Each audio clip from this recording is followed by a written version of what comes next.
Hello, everyone. I hope everyone is doing great, and thank you for joining this session. As today's session is all about like connecting you to finance, consulting, and business strategy, and exploring you how a career in audit, tax, or advisory can open up unexpected doors. We're thrilled to join here Mr. Ahmed Bilal. He's a chartered accountant and manager of international tax and transaction services at EY Pakistan. Ahmed brings a wealth of expertise in assurance, financial reporting, and taxation, along with an MS in analytics and accounting from LUMS. He's an alumni of finance and consulting, and today he'll share some of his practical experiences and advices to you guys. A quick reminder: feel free to drop your question in the chat box. We will have a separate Q&A session at the end, and also please make the environment respectful. And all right, let's get started. Amber, over to you.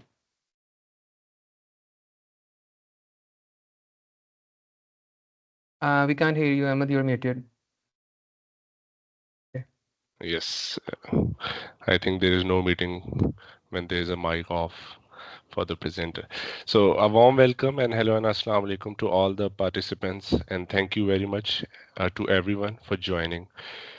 So thank you Sultan for the great introduction और मेरा ख्याल है कि participants जो हैं वो एक अच्छी हेल्दी उस पे आ गए हैं फरहान सुल्तान ये हमने इनके जो माइक्स या कैमरास हैं ये खुद ऑफ किए हुए हैं या वॉलंटरीली इन लोगों ने ऑफ किए हुए हैं नहीं, हमने खुद ऑफ किए हुए we can open it up या we can allow them okay अच्छा तो जिसने भी ऑन करना है वो कर सकता है ऑब्वियसली लेकिन थोड़ा सा मेरा ख्याल है कि शायद छुट्टियों वाले सीन चल रहे हैं तो ठीक है जिस भी पोजीशन में है जिस तरह भी सेशन अटेंड कर रहे हैं थैंक यू फॉर अटेंडिंग और I hope and I wish के हम आइदर वेज इसके लिए एक लर्निंग सेशन कंक्लूड करें इसको so if you allow me to share my screen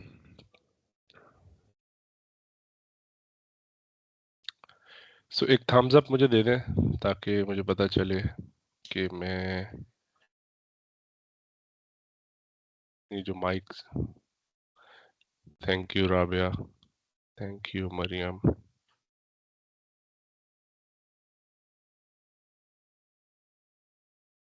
Those who want to speak can raise their hands and we'll enable their mics, sir. बस ठीक है मुझे थोड़ी सी वो फीडबैक बस ठीक है मुझे थोड़ा सा ना वो एक कनेक्शन चाहिए था कि स्टार्ट किया जा सके अच्छा एक जस्ट फॉर द स्टार्टर जो एजेंडा है आज का और ऑब्वियसली हम इससे स्वे करेंगे बिल्कुल कर सकते हैं और जो आप लोग जिस तरह सजेस्ट करेंगे जिस जो क्वेरीज होंगी इससे रेलिवेंट इससे डिफरेंट वो सब हम उसको डिस्कस करेंगे आपस में बट जो प्रीडोमिनेटली मैंने एजेंडा डिसाइड किया था टीम के साथ और आई थॉट कि वो थोड़ा सा रेलिवेंट भी है कंसल्टिंग फर्म्स के अंदर और modern days of doing business के हवाले से सो उसके अंदर हम फाइनेंस पाथवेज के हवाले से डिस्कशन करेंगे और उसके बाद जो अब एक रूल्स स्विचिंग चल रही है अकाउंटेंट्स एंड फाइनेंशियल मैनेजर्स की फ्रॉम कंप्लायंस एंड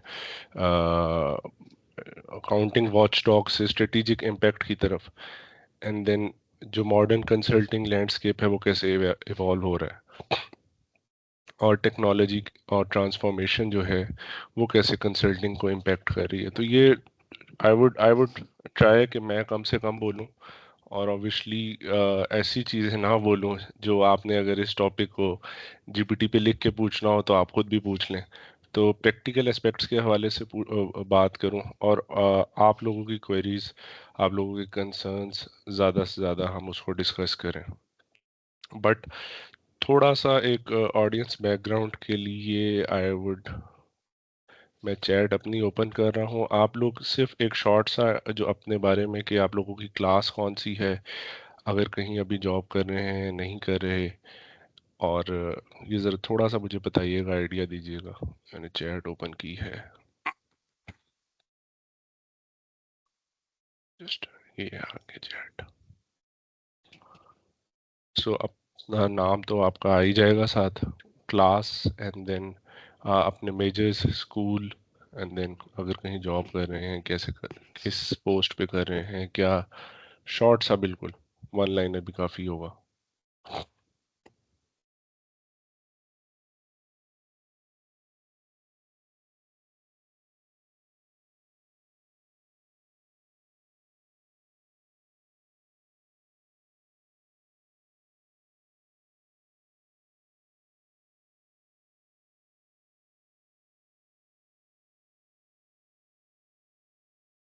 अच्छा जी, ग्रेट हरीम, ACCA मेंबर। आप तो बिल्कुल वो जिसको हम कहते हैं पेटी भाई, और currently enrolled in MS Accounting and Analytics Education Sector, previous experience. Great. और कोई पार्टिसिपेट करना चाहे, वुड विश कि आप सब पार्टिसिपेट करें, क्योंकि शाम के 6 बज रहे हैं और एनर्जी मेरी भी बहुत थोड़ी है, और मैंने 2 एस्प्रेसो शॉट्स डलवाए हुए हैं इसमें, ताकि हम ज़रा फुल ऑफ एनर्जी एक सेशन निकालें। Batch of 2025 BSc Accounting and Finance, starting an internship in EY Rapid in the insurance department in August. Great. EY Rapid Lahore office, Mariam. MBA Finance from LSE 2007, MSc Business Public Policy, preparing to step into finance after a long break. Great.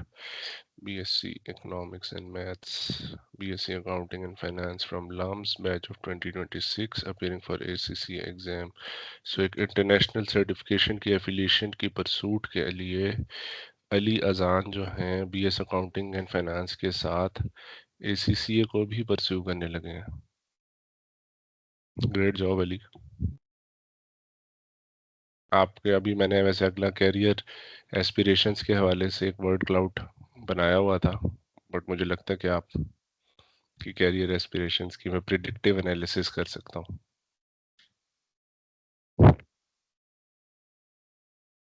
Is Ahmed BSc Accounting and Finance from LUMS batch 2028। ठीक है, 1 2 3 4 team lead SNP। हबीब Khalid finance consultant eight LUMS। हबीब, आप LUMS को किस किस्म की finance consultancy देते हैं?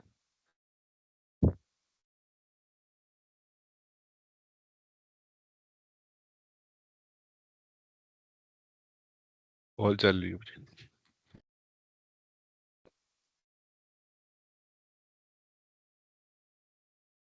I've enabled your mic. You can speak now.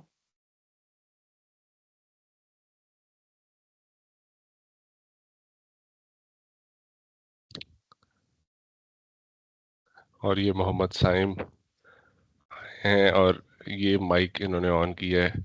Everyone, Mohammad Saim का मैं इंट्रोडक्शन करवा दूं। ये मेरे साथ ट्रेनिंग में रहे हुए हैं चार्टर्ड अकाउंटेंसी में। He is also a chartered accountant. Hello Saim. और ये EY रैपिड के अंदर होते हैं as a senior external auditor.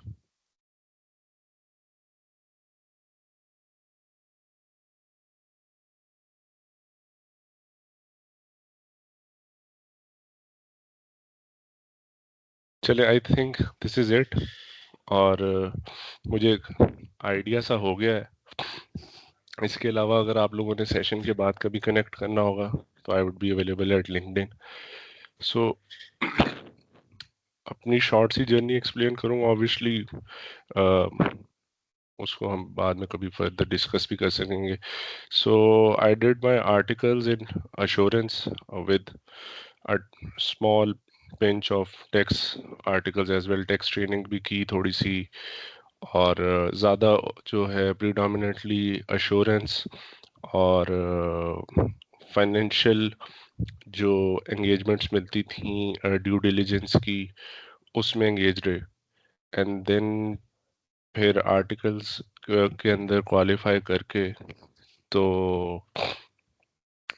Mother firm ने जिसने ट्रेन किया उसी ने रिटेन किया मुझे as an assurance supervisor and then as an assurance manager. And then फिर ऑब्वियसली मैंने एक सर्विस लाइन अपनी चेंज की, और then I move towards consultancy side with EY in International Tax and Transaction Services. So ये नाम जितना कैची है, ये काम भी उतना इंटरेस्टिंग है और ये बहुत इवॉल्विंग है।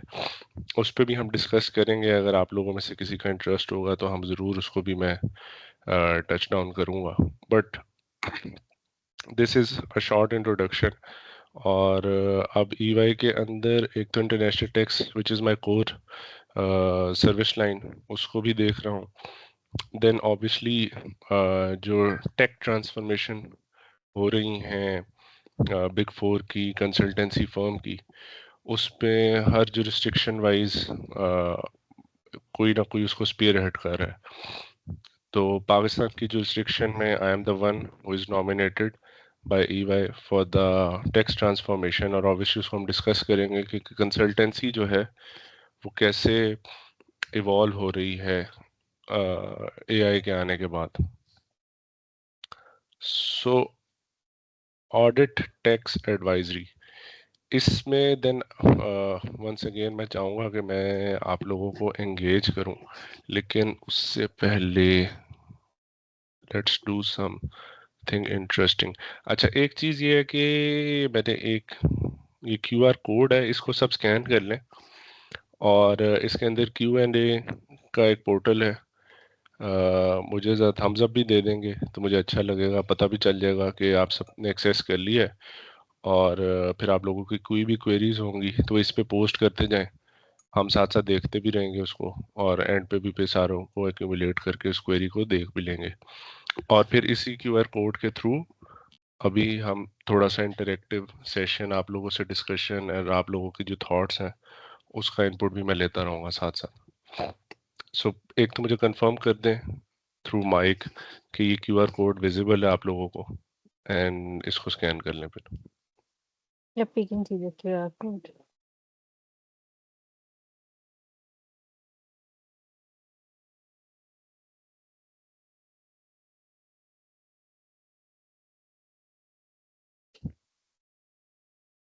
स्कैन कर लिया सबने? मैं बंद कर सकता हूँ?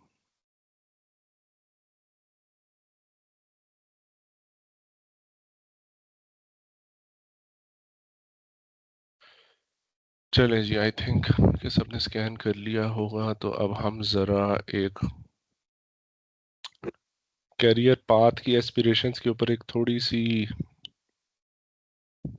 मुझे एक अपने लिए एक डेटा एनालिटिक्स का लाइव डेटा एनालिटिक्स में अपने लिए कर लूँगा इस सेशन के लिए, और फिर हम उस पर ज़्यादा एम्फोसाइज कर लेंगे जो आप लोगों, क्योंकि तो ऑब्वियसली जो हमारा सेशन है वो प्रीडोमिनेटली फाइनेंस और उसकी डोमेन से रिलेटेड ही है। So finance, consultancy, strategy and impact, assurance. So आप लोग किस, जो अपनी एस्पिरेशंस हैं एट दिस स्टेज, वो कहाँ देखते हैं, कहाँ सोचते हैं? So someone has responded with financial consulting. That is very interesting, by the way. Financial consulting को जब मैंने कभी एक्सप्लेन करना होता है तो इसको मैं कहता हूँ कि आप जो उसकी पीक है इस फाइनेंशियल कंसल्टिंग की, वो आप ऐसे है जैसे आप शेरलॉक होम्स बन गए हैं। और जिस तरह वो, I don't know, I hope कि सबने वो देखा होगा उसको, कि वो सिर्फ सिम्टम्स देखता है एंड देन ही प्रिडिक्ट्स कि अब ये होगा। सो कंसल्टेंसी, जो फाइनेंशियल कंसल्टेंसी खास तौर पे, उसमें डेटा एनालिटिक्स का इंग्रेस बतदरीज बढ़ता जा रहा है। और आई थिंक कि वो उस तरफ इवॉल्व कर रही है जहाँ आपकी जो प्रिडिक्शन पावर है कंसल्टेंट्स की, वो बड़ी अच्छी होती जा रही है। ये बिल्कुल एग्जैक्टली किसी ने वो लाइन लिख भी दी, something to do with analytics and financial services. So 4 responses आए हैं मेरे पास आई गेस, बट पार्टिसिपेंट्स कितने हैं?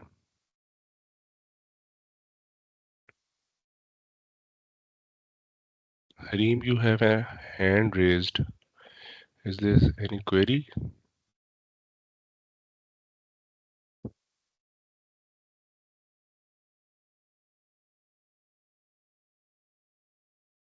Rabia says can't hear you if you are speaking.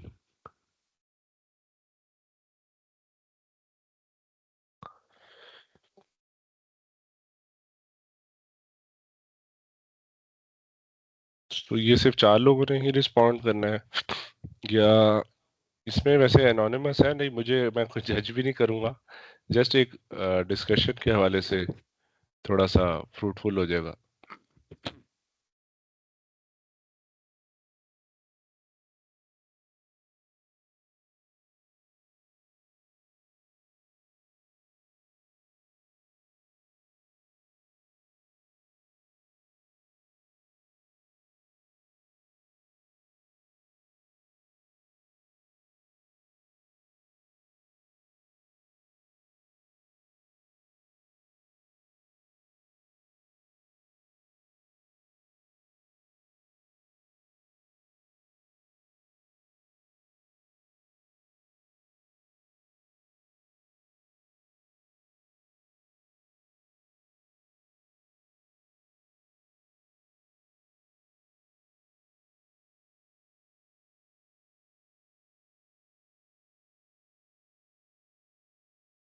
अच्छा जी, something in business analytics and tech, unsure but probably tax consulting. ठीक है, मोर और लेस ओवरलैपिंग ही है, और इसको मैं एक्सप्लेन भी करूंगा कि ये कैसे आपस में इनकी वीविंग भी हो गई है, बड़ी क्लोज नेट में आ गई हुई ये चीज़ें। So I think I am closing this poll now, क्योंकि अब हमें आगे भी चलना है। और अश्योरेंस से रिलेटेड अगर आप लोगों के जहन में कोई थॉट्स हैं, 1 वर्ड 2 वर्ड्स, तो वो बताइएगा। इसको जस्ट क्विक सा कर लें, देन आई विल एक्सप्लेन कि ये कैसे अभी इनमें थोड़ी सी फाइन लाइन बाकी रह गई है इन सर्विसेज के अंदर, एंड कैसे ये फिर आपस में इंटरलिंक्ड हो गई हुई है। सो assurance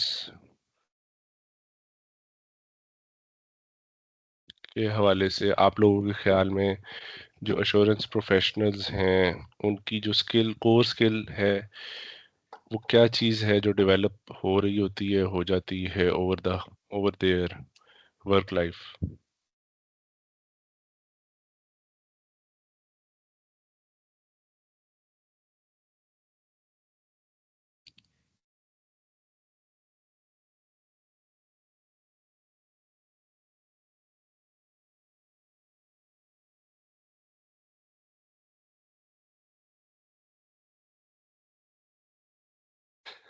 attention to detail and long work hours, this is very interesting. Compliance, yes, ये बहुत रेलिवेंट रिस्पॉन्स है। लॉन्ग वर्क आवर्स भी वैसे रेलिवेंट ही है और प्रैक्टिकल भी है।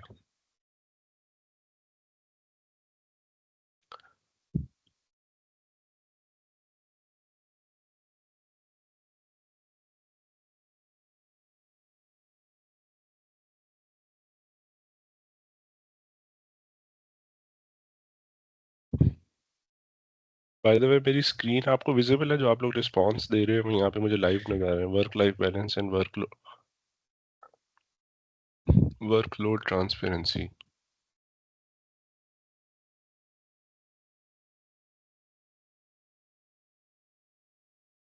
अच्छा, ये वर्क लाइफ बैलेंस किसको मिल रहा है इंश्योरेंस के अंदर? मुझे नाम शो नहीं होने, तो अगर आप लोग खुद कोई हैंड रेस करके बता दें।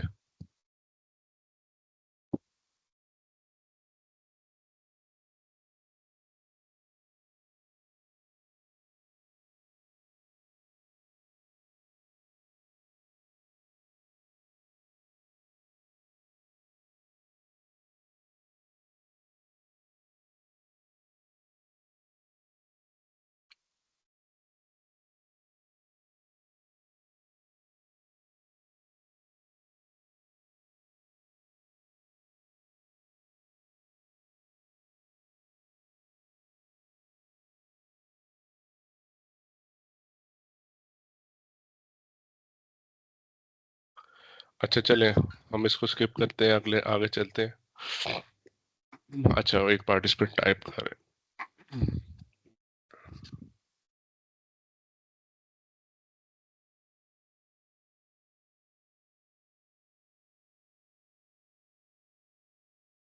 Professional skepticism and risk assessment. Interesting.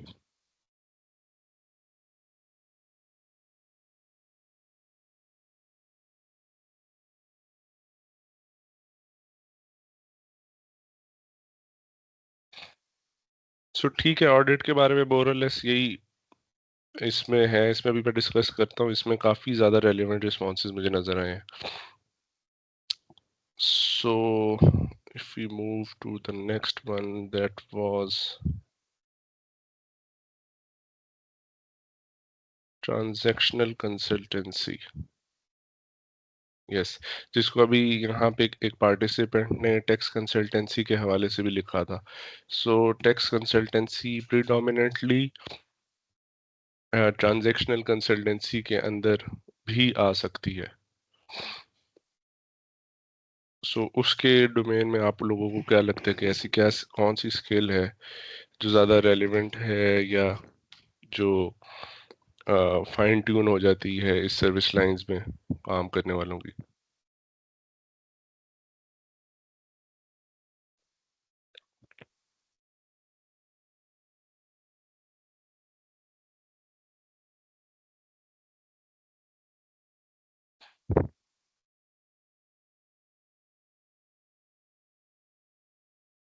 Planning, compliance, tax compliance maintaining. Compliance maintaining, I am not sure कि कैसे कंसल्टेंसी का पार्ट बनेगी। बन सकती है, yes. May be legal side of business change and negotiation skill. Great, बड़ा अच्छा response है। Strategically approached tax planning, mergers and acquisition related advisory. अच्छा, ये जो mergers and acquisition is a transaction for sure,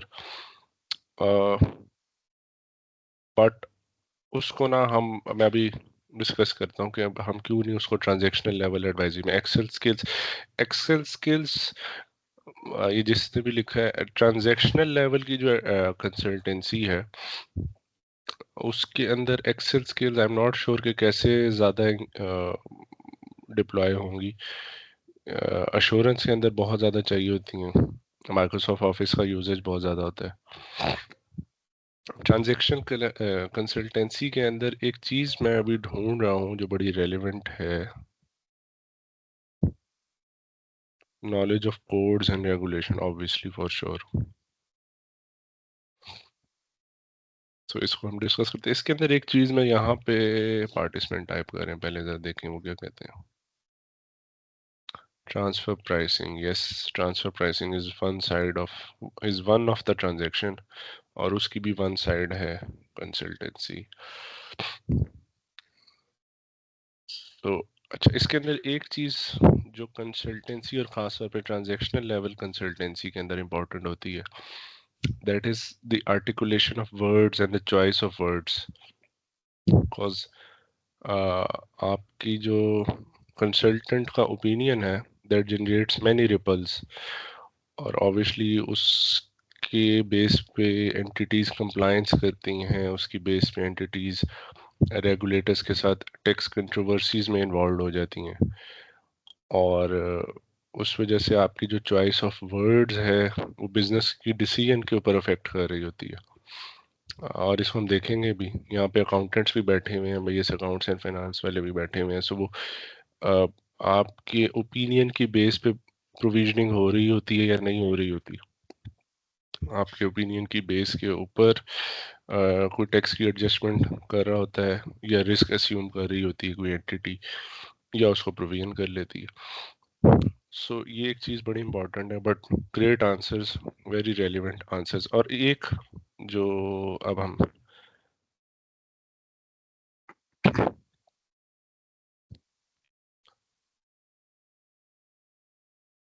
so this is the third service line, जो कि एक consulting firm के अंदर, या आप कह लें कि बिग फोर की। सो EY का भी मॉडल यही है।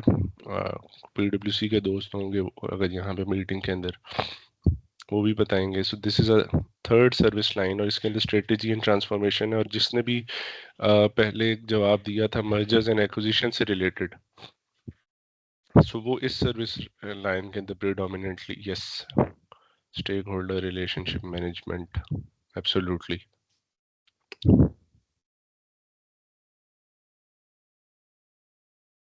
इंटरनल ऑडिट आ जाता है इसमें भी। इंटरनल ऑडिट तो बेस है। Data analytics, yes, my favourite. TPV effects of costing, yes.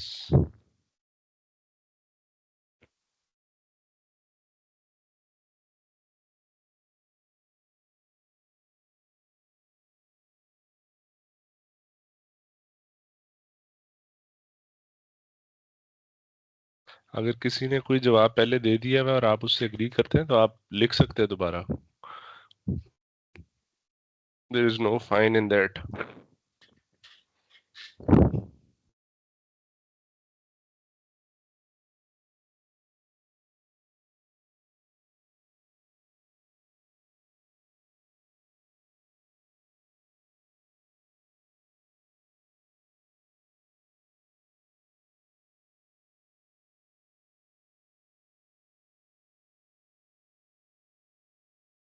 Digital transformation, yes, absolutely. Entity की ट्रांसफॉर्मेशन, वो डिजिटल साइड पे ट्रांसफॉर्म होना चाह रही हो एंटिटी, या अपने ऑर्गेनाइजेशन स्ट्रक्चर को ट्रांसफॉर्म करना चाह रही हो, ऑर्गेनाइजेशनल कल्चर को, मैनेजमेंट स्ट्रक्चर को, रिपोर्टिंग्स लाइन को, प्रोसेसेस को ट्रांसफॉर्म करना चाह रही है, एनीथिंग। सो वो उसकी असिस्टेंस के लिए जब हम कंसल्टेंट्स डिप्लॉय होते हैं तो इसी सर्विस लाइन के अंदर हम सर्विस रेंडर कर रहे होते हैं।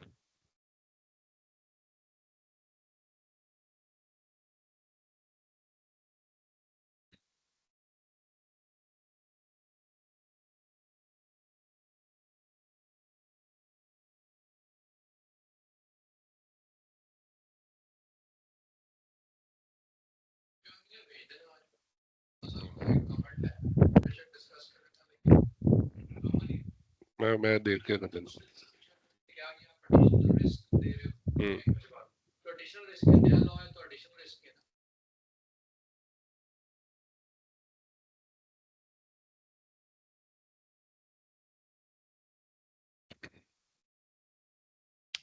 So data analytics, digital transformation, transforming into ERP solutions, stakeholder relationship management, TPV effects.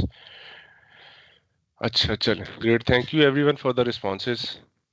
इसको भी मैं अब पॉज करूंगा and let's go to our.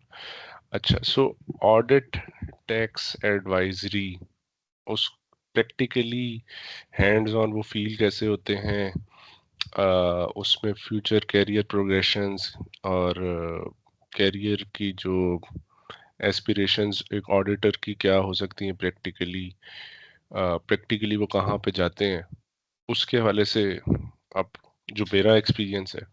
So audit बिल्कुल सही आइडेंटिफाई किया कि वो प्रीडोमिनेंटली कंट्रोल्स एंड कंप्लायंसेस की स्किल सेट आपकी फाइन ट्यून होती जाती है, और आपकी जो इनसाइट्स हैं वो प्रीडोमिनेंटली रिस्क बेस्ड हो जाती हैं।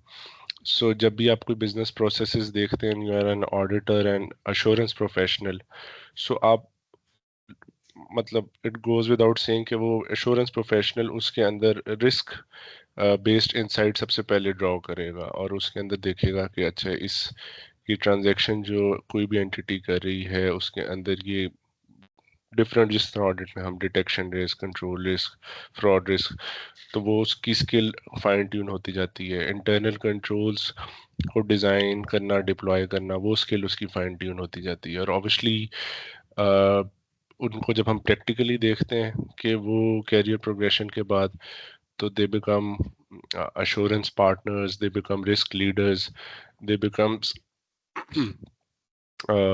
internal control consultant, risk consultant for entities.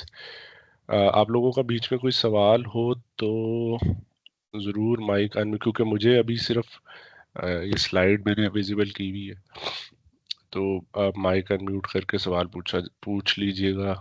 And पे पूछना होगा तो एंड पे भी ऑब्वियसली Q&A सेशन है। देन टेक्स्ट के अंदर जो चीज़ें आई थिंक के प्रैक्टिकली बड़ी मैटर कर रही होती हैं, skill set, that is planning, that is tax advocacy is a very important skill in tax. इसको मैं ना एक एग्जांपल के थ्रू अगर समझाऊं ना, इन 3 सर्विस लाइंस को, जो हमने अभी स्ट्रेटेजी की बात की, देन ऑडिट की बात की एंड देन टैक्स की बात की। सो कंसिडर कि आप एक माउंटेन टॉप के ऊपर है, एंड आपने टैक्स में ट्रांजैक्शनल लेवल की जो एडवाइजरी की अगर हम बात करें, कॉर्पोरेट कंसल्टेंसी की बात करेंगे, तो उसके अंदर जो actually day to day job है या डे टू डे आपकी जो आपकी जॉब की डिस्क्रिप्शन ही मैं कहूँगा, वो अश्योरेंस के अंदर प्रीडोमिनेंटली कि जब आप अगर से फॉर एग्जांपल आप किसी माउंटेन टॉप पे हैं, तो आपको वो सारे एनवायरनमेंट को कैप्चर करना पड़ेगा। Being an assurance professional, you will have to look for the weather, you will have to look for the environment, you will have to look for the wind, you will have to look के इर्द गिर्द कितने trees हैं, grassy है, is it muddy. सो जिसको हम technical terms में कहते हैं कि understanding of entity is the most important thing for an assurance professional. So assurance is a broad view of an entity, is a broad view of जो भी आपको engagement मिली है उसको आपने थोड़ा सा आ, उसको क्या कहेंगे, जूम आउट करके देखना है उसको, और उसको ओवरऑल कॉन्टेक्स्ट के अंदर देखना है, तो फिर आप उस उस उस एंगेजमेंट को समझ पाएंगे और फिर आप उसके अंदर से रिस्क ड्रॉ कर पाएंगे। जो ट्रांजैक्शनल एडवाइजरी है, that's exact opposite of assurance. So you need some understanding of the entity, but आप उसी पहाड़ की टॉप पे हैं, बट अब आप उधर एक जो फ्लावर है से फॉर एग्जांपल, उसके पेटल की कलर के ऊपर अब आप फोकस कर रहे हैं। सो अब आप देख रहे हैं कि इसके अंदर ब्राउन से डार्क ब्राउन का एक ग्रेडियंट है, और इसके इर्द गिर्द इसके नेबरिंग के अंदर 4 पेटल्स हैं। सो जब आप एक ट्रांजैक्शन को समझते हैं, तो you take each and every part of that transaction और उसको आप माइक्रो लेवल पे चले जाते हैं, और ओनली देन एक अच्छा टैक्स प्रोफेशनल ट्रांसफर प्राइसिंग की एडवाइजरी हो, डायरेक्ट टैक्स की हो, इनडायरेक्ट टैक्स की हो, if you don't understand the transaction very minutely, there is a high chance कि आप का जो ओपिनियन है, आपकी जो एडवाइजरी है, वो क्लाइंट की रिक्वायरमेंट्स को सेटिस्फाई ना कर पाए। रिसेंटली अभी मैं एक एंगेजमेंट पे काम कर रहा था, so there has been some new laws in Pakistan for international tax as well. So interestingly, जब हम उन लॉस को प्लेन रीडिंग करते हैं, तो क्लाइंट की जो बिजनेस ट्रांजैक्शन अरेंजमेंट है वो कैप्चर हो जाती है, बट उसको जब मैंने 4 दफ़ा पढ़ा और वेरी माइन्यूटली, ऑब्वियसली वो मैंने नाम नहीं ले सकता कॉन्फिडेंशियलिटी रीजंस की वजह से, तो सिर्फ एक one line of the understanding ने पूरे के पूरी टेक्स्ट की एप्लीकेबिलिटी को नलीफाई कर दिया।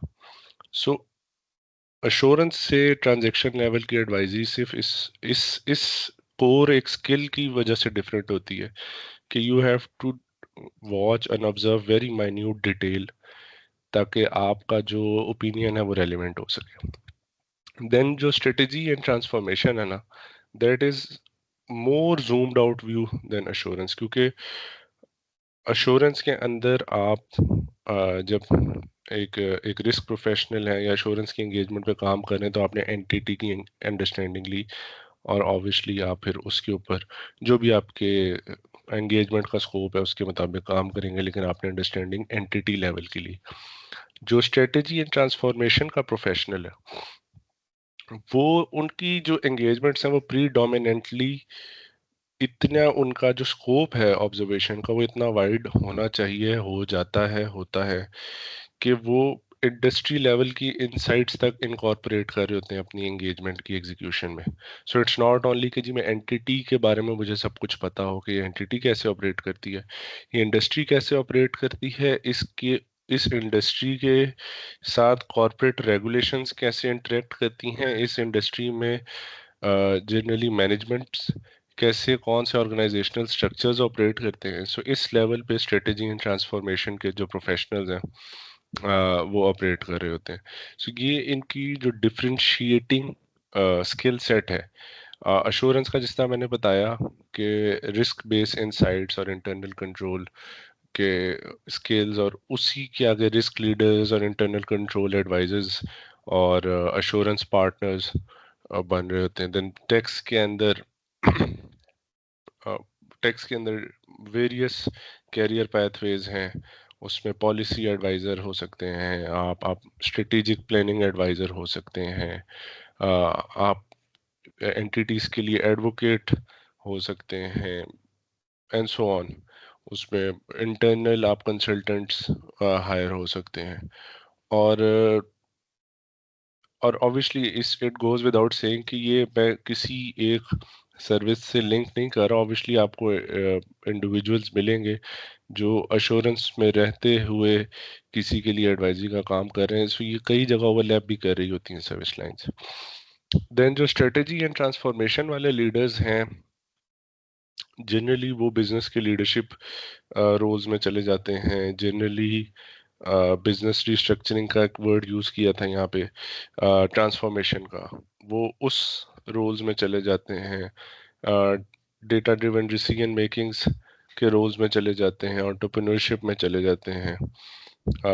ये जनरल इनके कैरियर पाथवेज हैं जो कि आई थिंक या आई हैव ऑब्जर्व्ड के ये जो सर्विस लाइंस वाले हैं ये इन रोल्स में जा रहे होते हैं। मैंने काफ़ी ज़्यादा बोल ली है और पता नहीं अब सब सो ना गए हो। अगर आप मुझे थम्स अप दें, किसी का कोई क्वेश्चन है क्या, तो ज़रूर मुझे बताइए।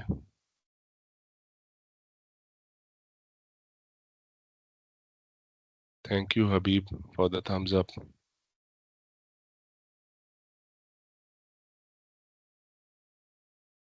Thank you Ayan, thank you Muneeze, thank you Hareem.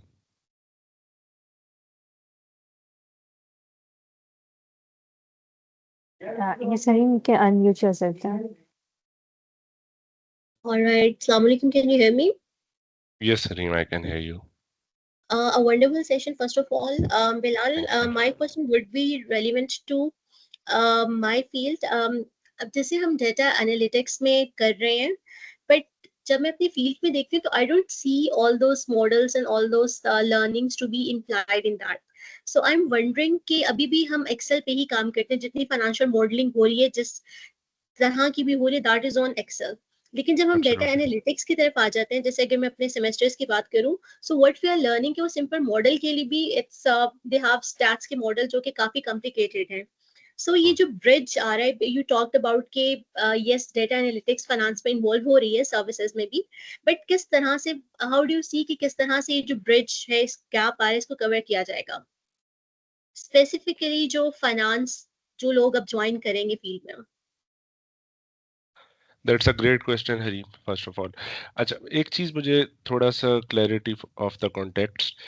Predominantly आपने जो अभी तक जितना भी काम किया है वो किस जुरिस्डिक्शन के लिए किया है? Mostly internal audit, business risk change, business process change के अंदर किया है, एसओपी फॉर्मुलेशन और उस तरफ। And geographical jurisdiction was? Lahore में थी, but we do had clients Afghanistan के कुछ थे जिनको हम देख रहे थे, चाइना से कुछ आ रहे थे।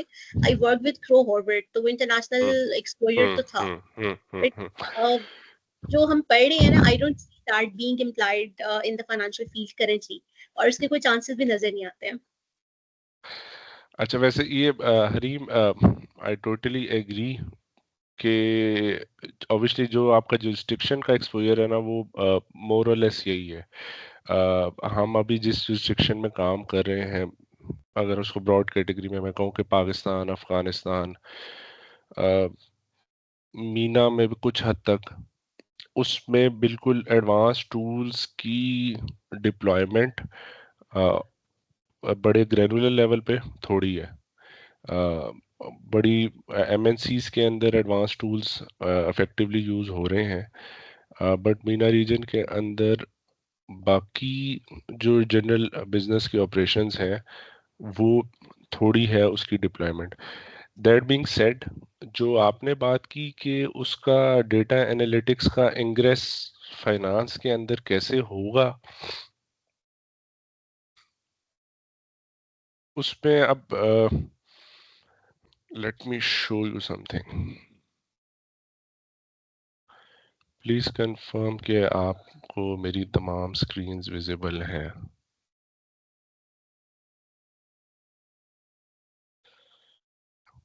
So is my screen visible? Yes, we can see your screens. Yes.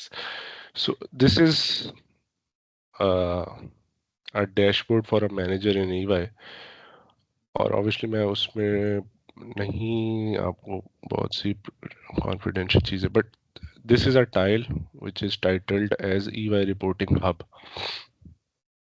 So when I click this, just look at it, or let it load for a while. It takes a while.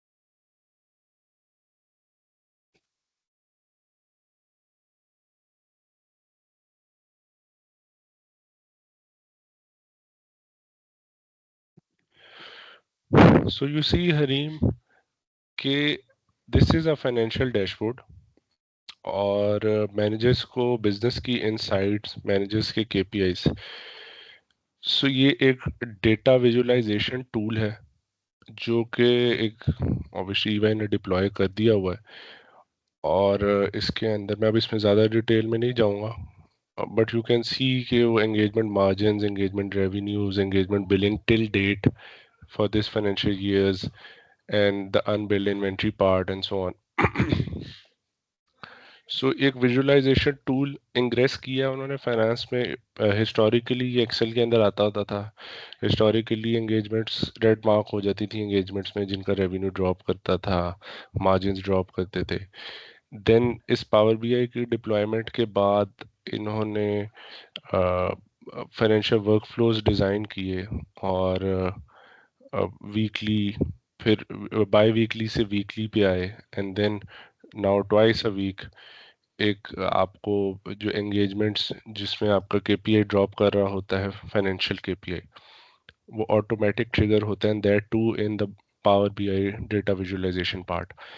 सो ये एक one of the example है जो मैंने आपको दिखाया। Obviously आपने जो बात की है, I sort of agree with that कि मीना रीजन के अंदर इसकी डिप्लॉयमेंट अभी थोड़ी है और एमएनसी लेवल पे है, बड़ी ऑर्गेनाइजेशंस के लेवल पे है।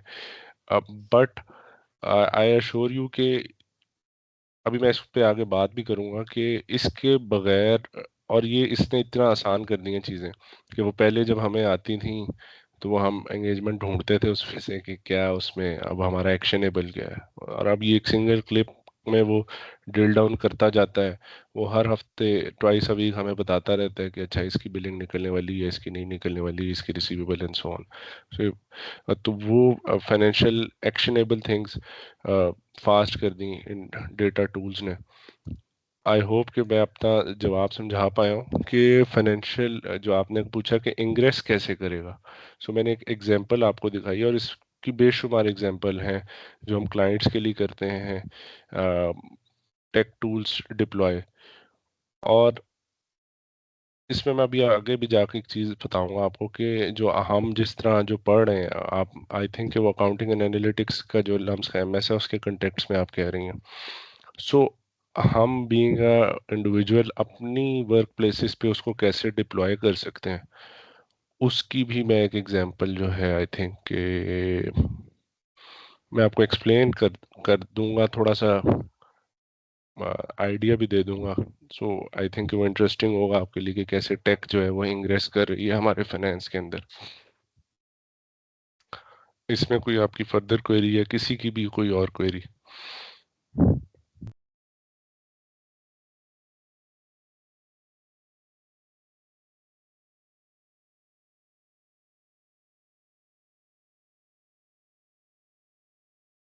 Hareem, are we good? Thank you Saba. Thank you so much. I think आपने क्लियर कर दिए। I would wait for the end of it, और अगर कोई क्वेश्चन हुआ तो I would ask you. Thank you. Thank you very much, thank you very much. अच्छा, अब इसमें हमारा अगला एजेंडा क्या था? अच्छा, एक स्लाइड मैंने बनाई थी इंटरेक्शन के लिए। अच्छा, ये जो मैंने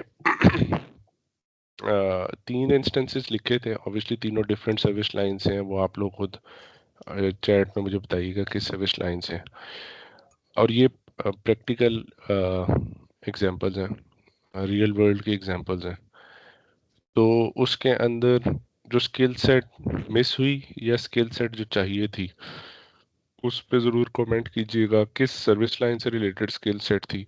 सो ये मेरा ये एक्टिविटी का मकसद ये था, आई एम सॉरी, एक्टिविटी का मकसद ये था कि एक तो ऑब्वियसली आप लोग खुद सोचें, देखें कि स्किल सेट कौन सी है जो इस सर्विस लाइन में यूज़ हो रही है, और ऑब्वियसली फिर उससे आप सर्विस लाइन कनेक्ट करें प्रैक्टिकली जॉब मार्केट में या रियल वर्ल्ड में जो यूज़ होती हैं इन सर्विस लाइंस के अंदर, और किस स्किल सेट को डेवलप करना चाहिए किसी भी सर्विस लाइन में आने के लिए। सो ये एक सिनेरियो है।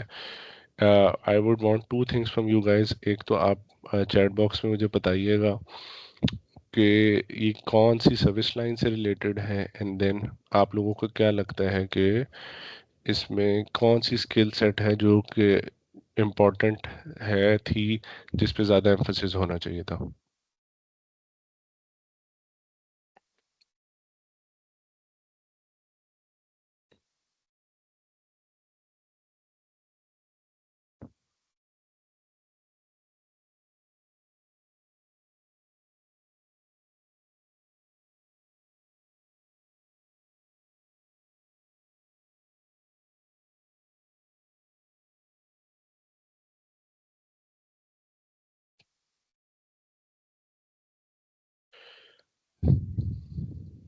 आई थिंक टाइम भी हमारा थोड़ा रह गया, आधा घंटा, सो मुझे इसको रैप भी करना है जल्दी से।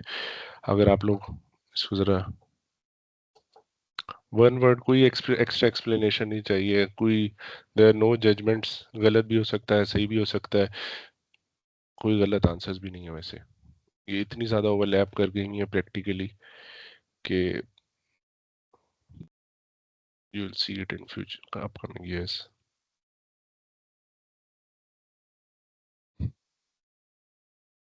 सो कोई ये बताएगा कि ये कौन सी सर्विस लाइन से लिंक करती है? और I have my chat open.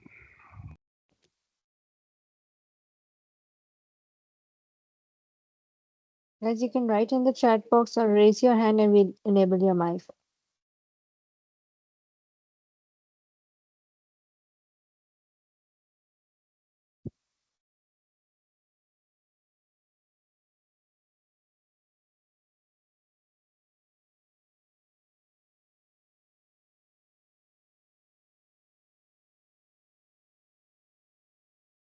Yes, absolutely correct Rabia. अच्छा, इसको मैं खुद फिर अब साथ एक्सप्लेन करता जाता हूँ, cause in the essence of time 6:53 हो गई। अच्छा, ये एक ग्लोबल पेमेंट कंपनी थी, वायर कार्ड, और 1.9 बिलियन उन्होंने कैश बैलेंसेस में दिखाया था, जो ऑडिटर्स वेरीफाई नहीं कर सके थे। अब मुझे ख्याल है कि मैंने ये क्यों डाल दिया है ये क्योंकि इसका ऑडिटर भी ईवाई था जहाँ तक मुझे याद पड़ता है। सो कंपनीज के स्टॉक जो है वो प्लमेट हुए, और इंसॉल्वेंसी इन्होंने फाइल कर दी। सो ऑब्वियसली एक अश्योरेंस का लैप्स था, बट इसके अंदर जो important skill set I think कि जो इससे रेलिवेंट थे, अगर किसी ने जवाब दिया है नहीं।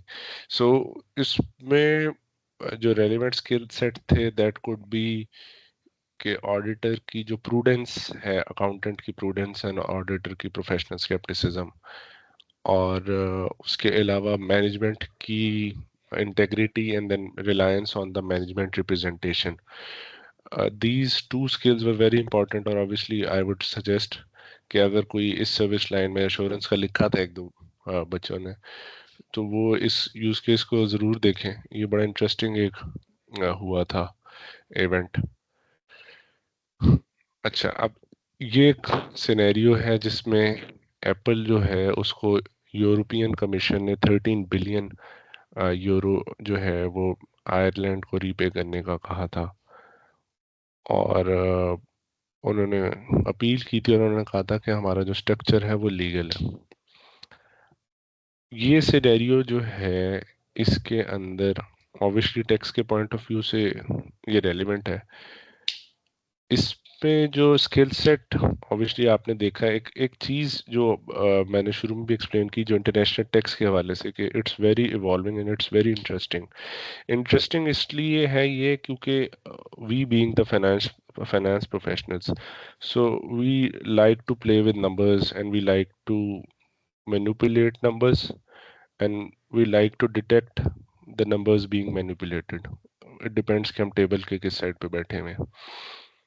सो मल्टीनेशनल कॉरपोरेशंस के पास एक वैल्यू एडेड बेनिफिट ये होता है कि as they are operating in multiple jurisdiction, so they can leverage their profits, they can manipulate their profits, and they tend to shift their profits towards the lower tax jurisdiction.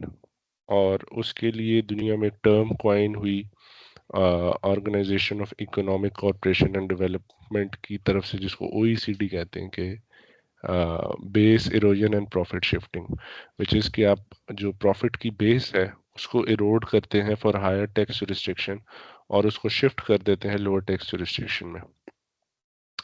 One की example is recently आप लोगों ने देखा होगा कि उसमें Apple के साथ USA ने उसको कहा कि आप अपनी प्रोडक्शन भी इधर शिफ्ट करें USA के अंदर. सो एप्पल की कंटेंशन उसमें ये थी कि हमारा जो वैल्यू चेन के अंदर जो प्रॉफिट का मेजर कंट्रीब्यूटर है, that is not the manufacturing part, that is जो हमारा हार्डवेयर की रिसर्च R&D है, जो हमारी सॉफ्टवेयर की R&D है, और जो हमारा iOS है, और जो हमारी ब्रांड की वैल्यू है, उसकी जो वैल्यू जनरेशन है प्रॉफिट की, वो ज़्यादा है. By saying that what Apple was doing या व्हाट एप्पल इज़ डूइंग, कि अपनी जो कॉस्ट्स हैं वो ज़्यादा शिफ्ट कर दी हायर टैक्स जुरिस्डिक्शन से, फॉर एग्जांपल इंडिया में, और प्रॉफिट्स शिफ्ट कर दिए USA के टैक्स फ्री जो हेवन्स हैं उसके अंदर. एंड देयर बाय उन्होंने अपने प्रॉफिट को शिफ्ट करके और उसकी बेस को इरोड करके एक ऐसी एंटिटी जहां इकोनॉमिक एक्टिविटी ज़्यादा थी, that is India, that is जहां उनकी मैन्युफैक्चरिंग, जहां उनका एम्प्लॉय हेड काउंट, जहां उनका कैपिटल डिप्लॉयड, जहां उनके बाकी मैट्रिक्स की वॉल्यूम ज़्यादा है, उधर टैक्स पेड कम है. और वर्सेस एक ऐसी जगह, और उन्होंने उसको स्ट्रक्चर ऐसे किया ट्रांजैक्शन को कि एप्पल अपने iOS की एक से फॉर एग्जांपल लाइसेंस फी ले रहा है, वो लाइसेंस फी इतनी ज़्यादा बढ़ा दी है, अब वो भी एप्पल खुद ही है, बट वो लाइसेंस फी इतनी ज़्यादा बढ़ा दी कि वो अक्रू हो रही है वापस USA के अंदर. And through this transaction arrangement उन्होंने अपने प्रॉफिट को शिफ्ट किया एक जुरिस्डिक्शन से दूसरी जुरिस्डिक्शन. हम किसी बेवरेज कंपनी की एग्जांपल ले सकते हैं. आई एम नॉट सेइंग कि एक्चुअली ऐसा है, but say for example Coca Cola filling actually Pakistan में कर रही है अपनी बॉटल्स की, और जो फिलिंग प्लांट्स हैं उनसे कोक के जो US एटलांटा में जो आइलैंड्स हैं वहाँ से कोक की एक कंपनी सेटअप है जो यहाँ पे फिलिंग प्लांट से उस फार्मूला की फ़ी इतनी हाई चार्ज करती है कि वो फ़ी से प्रॉफिट शिफ्ट हो जाता है उन आइलैंड्स के अंदर, और यहाँ पे एंटिटी लॉस इंकर करना शुरू कर देती है. So this is a concept in international taxation जो कि यहाँ पे एप्पल ने फेस भी किया था. और इसके अंदर जो स्किल सेट है दैट इज जो इवॉल्विंग, मैंने बताया कि ट्रांसफर प्राइसिंग का एक यहाँ पे कंसेप्ट एक किसी दोस्त ने लिखा था टेक्स्ट के अंदर। सो ट्रांसफर प्राइसिंग का कि एंटिटीज आपस में एक दूसरे को कैसे चार्ज करती हैं, एक सेम ग्रुप एंटिटीज आपस में एक दूसरे को कैसे और क्या चार्ज करती हैं। टैक्स एडवाइजर्स का क्या रोल था, ये एक स्किल सेट है। टैक्स प्लानिंग एक स्किल सेट है। Tax avoidance schemes, tax structuring एक स्किल सेट है। ऑब्वियसली वो मैं फिर अपनी बात से लिंक करूंगा कि आपको अपनी ट्रांजैक्शन को बहुत माइन्यूटली समझना पड़ेगा एक अच्छी स्कीम बनाने के लिए।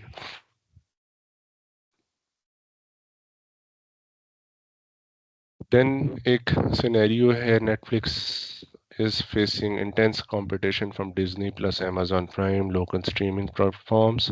It wants to expand into gaming and ad-supported models to diversify revenue. सी सो इसको मैं असल में थोड़ा सा स्पीड इसलिए पकड़ी है क्योंकि मुझे ज़्यादा इंटरेस्ट आप लोगों के Q&A के अंदर है। सो मैं इसको अब खुद एक्सप्लेन करता जा रहा हूँ। जो मैंने शुरू में बात की मैं फिर उससे लिंक करूँगा। व्हेन आई सेड कि आप एडवाइजरी के अंदर और ज़्यादा जूम आउट कर लेते हैं। सो अब आपने नेटफ्लिक्स के लिए किसी एंगेजमेंट पे काम कर रहे हैं, उसने एक्सपेंशन का कोई प्रोजेक्ट जो है उसको कंसिडर करी और उसके लिए आपको कंसल्टेंट हायर किया।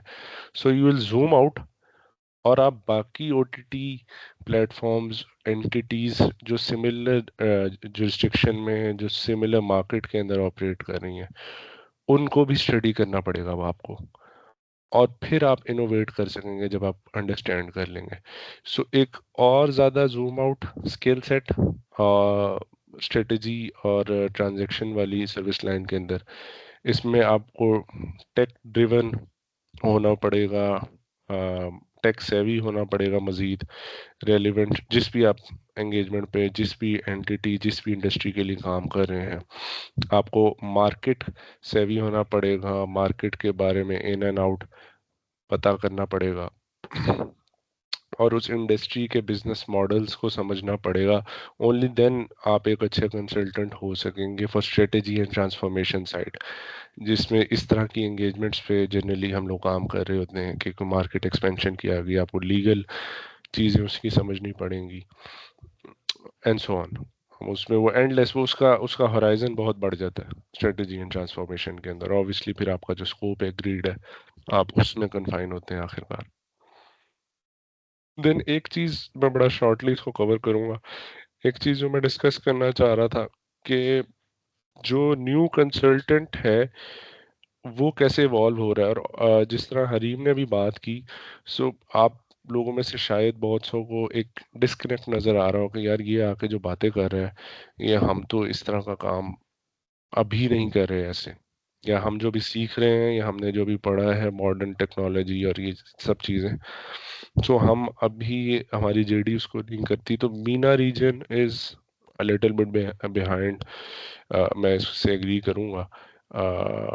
बट ऑब्वियसली अब एक यूएस फर्म के अंदर बैठा हुआ हूँ मैं, तो आई कैन सी थिंग्स कि जो उधर इम्प्लीमेंट हो चुकी हैं और हम अब उसको फॉलो अप कर रहे हैं। जिस तरह मैंने शुरू में बताया कि अभी मीना के अंदर टेक्स एंड एआई का जो एक प्लेटफॉर्म बिल्ड कर रही है Eva, it's already deployed in US, और उसको मैं ये अभी इसी स्लाइड के अंदर एक जो क्लाइंट एनेबलमेंट का जिक्र है उससे मैं एक्सप्लेन करूंगा कि कैसे काम करे big four.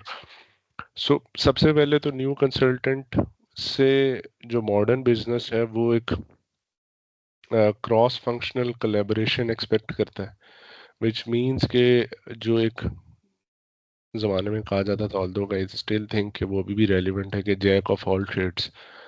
So not necessarily jack of all trades but jack of so many trades जो है वो एक्सपेक्टेशन है।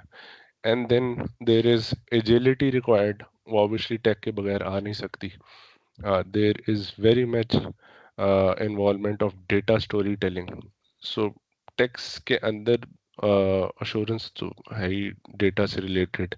देन टेक्स के अंदर data is becoming more and more relevant, और client enablement this is very important. ये जैसा मैंने कहा कि यूएस के अंदर इन्होंने बड़ा अच्छा तरीके से डिप्लॉय भी कर दिया।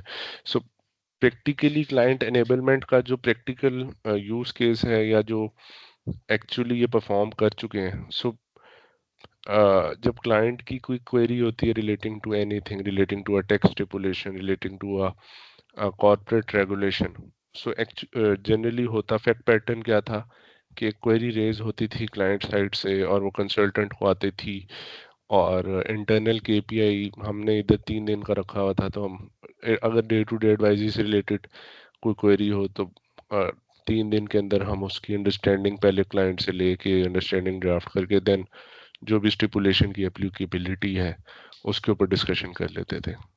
So what they did in US EY कि उन्होंने एक टेक्स्ट प्लेटफॉर्म डिजाइन किया और एआई को फाइन ट्यून किया. देन एक टेक्नोलॉजी है रिट्रीवल ऑगमेंटेड जनरेशन रैक, सो उसको डिप्लॉय किया. और ये अकाउंटिंग एंड एनालिटिक्स वाले पढ़ेंगे वैसे.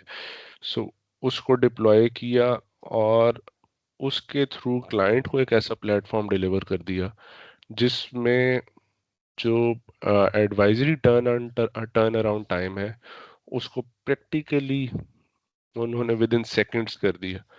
सो लाइक एनी चैट बॉट, वो क्लाइंट को एक प्लेटफॉर्म मिल गया कि आप इसके अंदर अपनी क्वेरी प्लेस करें, और आपको अगर if it's not strategic, it's related to day advisory, so आपको 3 दिन वेट करने की ज़रूरत नहीं है and EY is here for you. So ये एक न्यू कंसल्टेंट, और ऑब्वियसली बैक एंड पे उसके पीछे टेक्स्ट टीम्स हैं जो उसको फाइन ट्यून करती रहती हैं, टेक्स्ट टीम्स हैं जो उसको चेक करती रहती हैं, ह्यूमन ओवरसाइट इज देयर. तो बट एक overall scenario of way of doing things वो चेंज हो गया हुआ. This is the last slide I guess. So इसके अंदर प्रैक्टिकली एआई इन ऑडिट, ये भी प्रैक्टिकली डिप्लॉयमेंट इसकी हो चुकी है. यहाँ पे अभी किसी ने बताया था कि वो ईवाई रैपिड जा रहे हैं. सो दिल सी EY Cube, there is another software I can't recall, but EY Cube जो है predominantly is a data analytics tool, और ऑब्वियसली उस पूरे उसको समझता है it's an artificially intelligent tool, और फाइनेंशियल्स को अंडरस्टैंड करके देन ऑब्वियसली उसको रिस्क असेस करता है, उसके अंदर से रिस्क हाईलाइट करता है, एनॉमली डिटेक्शन करता है, and so on. Text bots and automation बहुत ज़्यादा हो चुके हैं. ये मैं एक्सप्लेन करूँगा, ये मैंने हरीम को भी बताया था कि how accounting and analytics transform me, क्योंकि मेरा भी सेम एक ये चीज़ थी कि हम इसको प्रैक्टिकली कैसे देखेंगे इन चीज़ों को अपने डे टू डे वर्क के अंदर. And then there are Power BI dashboards जो मैंने अभी दिखाए, वो मल्टीपल क्लाइंट्स डिप्लॉय कर चुके हुए हैं, हम लोग कर चुके हुए हैं क्लाइंट्स के साथ मिलके. और फिर जो कंसल्टेंट्स हैं, फाइनेंस प्रोफेशनल्स हैं, उनके लिए सर्टिफिकेशंस अवेलेबल हैं. इसमें मेरी एक obviously everyone comes with a background, जो मेरी अंडरस्टैंडिंग है टेक के हवाले से, and I would want you guys कि आप लोग ज़रूर इसको रजिस्टर करें, इसके ऊपर सोचें कि जिस तरह ड्राइविंग के लिए एक कोर स्किल जो रिक्वायर्ड होगी वो ये होगी कि आपको नज़र आता हो, तो इसी तरह नाउ आई थिंक एक फाइनेंस प्रोफेशनल जब किसी एनवायरनमेंट में काम करेगा तो जो कोर स्किल उससे एक्सपेक्ट की जाएगी कि उसको एआई मैनिपुलेशन आती हो, और उसको डे टू डे वर्क में excessive usage of artificial intelligence आता हो, obviously with human oversight. Obviously वो ओनरशिप उसी के पास रहनी है तमाम चीज़ों की. एक लास्ट चीज़ इस पर मैं टच डाउन करूँगा, फिर 20 मिनट है हमारे पास. That was tax bots and automation, और उसका वो स्पेसिफिक चूँकि क्वेरी थी. So tax bots and automation के अंदर what I have done internally for my engagements और अपनी आसानी के लिए कि there are numerous tax controversies for numerous clients, और there are numerous compliances for numerous clients. So आप डायरेक्ट टैक्स देखें तो उसको अगर हम सोचते हैं तो इट्स ऑलमोस्ट 1 साल के अंदर पर client 20 round about 15 to 20 compliances हैं. Then there are compliances for indirect tax जो कि monthly भी होती हैं.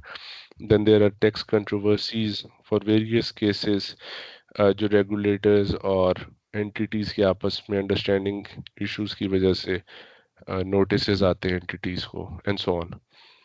So ये एक टैक्स मैनेजर के लिए एक इंटरनेशनल टैक्स की कंट्रोवर्सीज होती हैं, इंटरनेशनल टैक्स के ओपिनियंस होते हैं.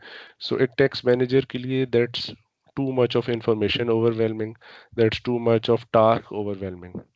और ऑब्वियसली आपने फिर अपनी टीम को टास्क डेलीगेट भी किए होते हैं. So you need to have a real time check कि किसके पास कल तक के लिए कौन से डिलीवरेबल हैं.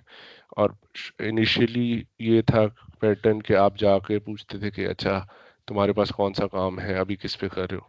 So what I did is कि एक सिंपल माइक्रोसॉफ्ट का फॉर्म मैंने डिज़ाइन किया और 2 एसोसिएट्स की ड्यूटी लगी कि आपने सिर्फ टास्क जैसे ही टैक्स का नोटिस आएगा, कंप्लायंस तो वन टाइम है, वो तो पीरियोडिकल है, वो आपने सिर्फ वन टाइम जो भी कोई नया क्लाइंट आएगा उसकी एंट्री कर देनी है और वो रिपीट होता रहेगा और वो आपने इसको एंटर कर देना है. और उसके बैकएंड पे पाइथन स्क्रिप्ट यूज़ कर सकते हैं आप, उसके बैकएंड पे पावर ऑटोमेट का क्लाउड वर्कफ्लो यूज़ कर सकते हैं और उसके through eight any point in time मेरे माइक्रोसॉफ्ट प्लानर के अंदर एक eight any point in time किस रिसोर्स के पास कौन सा काम डेलीगेटेड है, उसके पास 2 दिन बाद कौन सा डिलीवरेबल आ रहा है, विद इन दिस वीक कौन सा डिलीवरेबल आ रहा है, मेरी क्लाइंट के साथ कौन सी मीटिंग है, किस कंप्लायंस का काम आ रहा है, किसकी एडवाइजरी का ओपिनियन आ रहा है.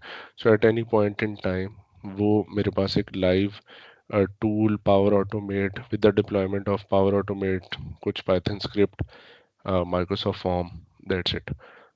और फ्रेंकली बहुत अच्छी कोडिंग मुझे आती नहीं है. सो हाँ ज़रूर उसमें हम जो जनरेटिव एआई है उसको यूज़ कर सकते हैं और उसको इस्तेमाल कर सकते हैं अपने फ़ायदे के लिए, जिससे प्रैक्टिकली हमने उसको इम्प्लीमेंट किया हुआ इधर.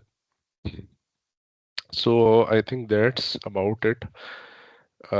एक क्विज था but I skip that cause मेरा ख्याल है कि आप लोगों का इंटरेक्शन और आप लोगों का जो सवाल है वो ज़्यादा इम्पोर्टेंट है. सो मैं चाहूँगा कि हम उनको डिस्कस करें बजाय कि आप लोगों से सवाल पूछें. सो आप लोगों के कोई भी सवाल हैं, द फ्लोर इज ओपन. और इसको हम कहाँ से देखते थे?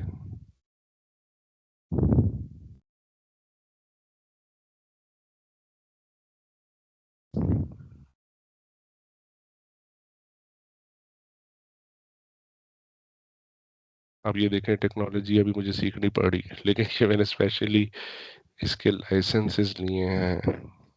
अच्छा यहाँ से देख सकते हैं हम.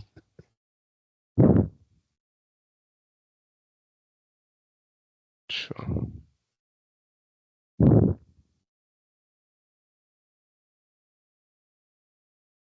ये है जी पहला क्वेरी, वैल्यूएशन रिलेटेड सर्विसेज से रिलेटेड. इसको क्वेरी एक्सप्लेन करेगा कोई एक एक करके? अगर आप लोग एक्सप्लेन कर दें तो आसानी हो जाएगी मेरे लिए ज़रा, क्योंकि इतना ब्रॉड कंटेक्स्ट जो है वैल्यूएशन रिलेटेड सर्विसेज. सो आप लोग माइक भी अब खोल के बात कर सकते हैं, या अगर चैट पे किसी ने लिख के देना है तो चैट पे लिख के दे सकता है, या यहाँ पे एक्सप्लेन करना है तो इस टूल पे भी एक्सप्लेन कर सकता है. Mic has been enabled for everyone, so anyone can unmute themselves now.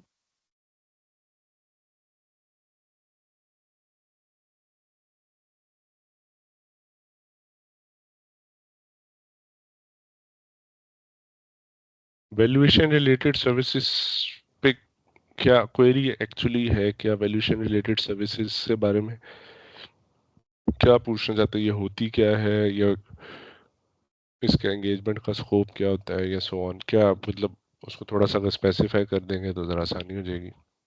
Maybe the student has dropped out, but maybe we can move to the second question, and if they're yes, still in the meeting, they can write it in the chat box.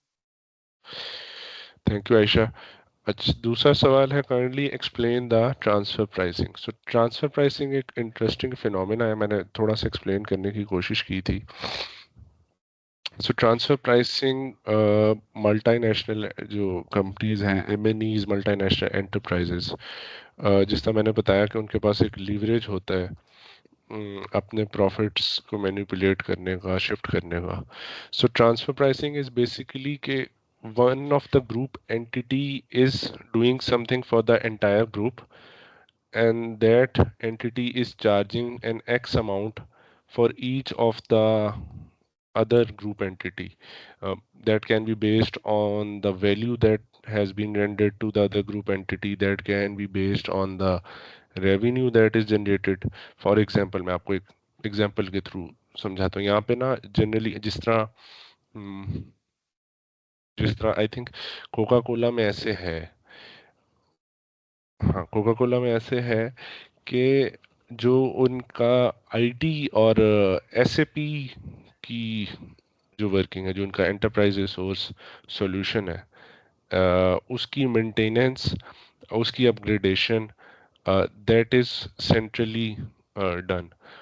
और उसके लिए Coke की Atlanta में एक entity है, मैं jurisdiction can be different, but मैं example के लिए कह रहा हूँ कि से फॉर एग्जांपल अटलांटा के अंदर एक एंटिटी है कोक की, और वो एसएपी को, आईटी सर्विसेज को, आईटी सॉल्यूशन को, जिस तरह मैंने अभी दिखाया है कि पावर बीआई को डिप्लॉय करके बिजनेस मैनेजर्स और फाइनेंशियल मैनेजर्स के लिए रियल टाइम फाइनेंशियल केपीआईज और फाइनेंशियल डेटा अपडेट आना शुरू हो गया है हमारे इधर। तो इसी तरह कोक में भी वो एंटिटी यही करती रहती है, IT solutions, IT services for the entire global coke entities in all of the jurisdictions, वो अपडेट करती रहती है, उसको मेंटेन करती रहती है। तो उस सर्विस के लिए वो कोक की सारी एंटिटी से एक सर्विस चार्ज करती है, और उसकी कोई भी एक डिफरेंट बेसिस हो सकती है, उसके अंदर डिफरेंट कंसिडरेशंस इन्वॉल्व हैं कि एसेट्स कौन से डिप्लॉय कर रही है, करेंसी रिस्क्स क्या हैं, ज्योग्राफिकल रिस्क्स क्या हैं, एंड सो ऑन। वो एक different study, but fact is कि वो उसके लिए एक एक फी चार्ज करती है। सो वो फी जो है, that becomes a tool to transfer the price of things from one jurisdiction to other. So उसको हम कहते हैं कि ट्रांसफर प्राइसिंग के एक एक ग्रुप के अंदर one of the entity charges something to other entities, और ऑब्वियसली उस फी की वजह से जो प्राइसिंग है वो ट्रांसफर हो जाती है एक जुरिस्डिक्शन से दूसरी, और ऑब्वियसली उसके अंदर फिर टैक्स कंसिडरेशन है, रेगुलेटरी कंसिडरेशन है, बिजनेस कंसिडरेशन है, finance consideration and so on. I hope कि जिन्होंने ये पूछा था ट्रांसफर प्राइसिंग, वो उनको समझ आ गया होगा, या बाकियों को भी आ गया होगा। एक थम्स अप कर लें।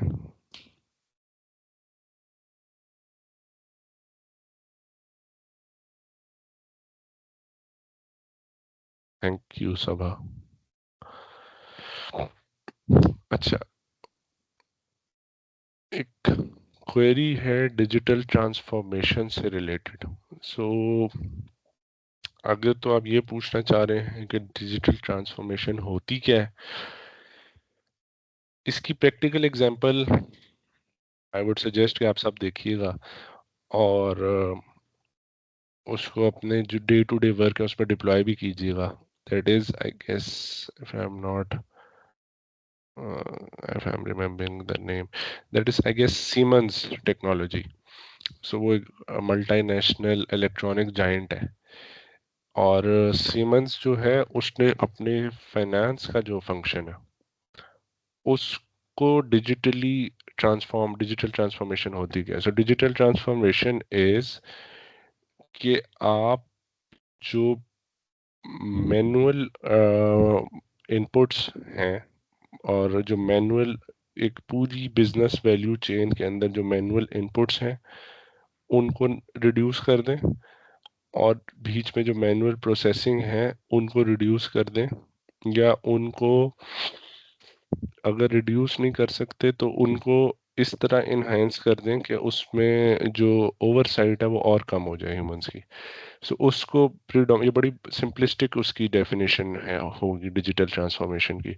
लेकिन what Siemens actually did was कि उन्होंने फाइनेंस के अंदर इतने ज़्यादा प्रोसेस डिजिटली ट्रांसफॉर्म कर दिए कि 80% of their work is in finance is now automated. और जिस तरह मैंने बताया डिजिटल ट्रांसफॉर्मेशन की एग्जांपल आप लोगों को दिखाई भी कि शुरू में हमें एक एक्सेल शीट के ऊपर एंगेजमेंट्स आती थी और हम उसको देखते थे कि अच्छा इसमें ये रेड हाईलाइट हुई है।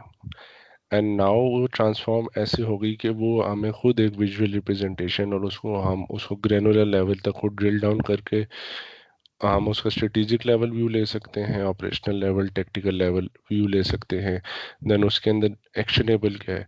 So it's all now automated and real time की तरफ तो नहीं, लेकिन उसको बड़ा क्लोजली हम वर्चुअली रियल टाइम की तरफ ले आए हुए हैं।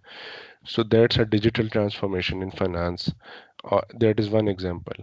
और इस तरह की बेशुमार फाइनेंस के अंदर आप डे टू डे काम कर रहे होते हैं जो आप सोचते हैं कि अच्छा ये जो है डिजिटल ट्रांसफर। आप लोग कई दफ़ा इनवॉइस की प्रोसेसिंग कर रहे होते हैं, कई दफ़ा डॉक्यूमेंट्स की प्रोसेसिंग कर रहे होते हैं, और उसके अंदर ऑब्वियसली एक रिसोर्स का एक सिग्निफिकेंट टाइम डिप्लॉय हो रहा होता है। सो व्हाट इफ के अगर डिजिटल मशीन्स जो है उसमें आपकी को पायलट बन जाए, so that is one sort of digital transformation.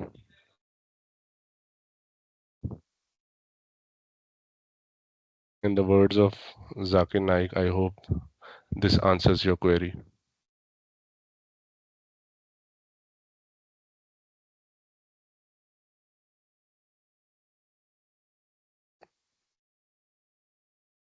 और किसी का कोई सवाल? एक मिनट इसको देखते हैं।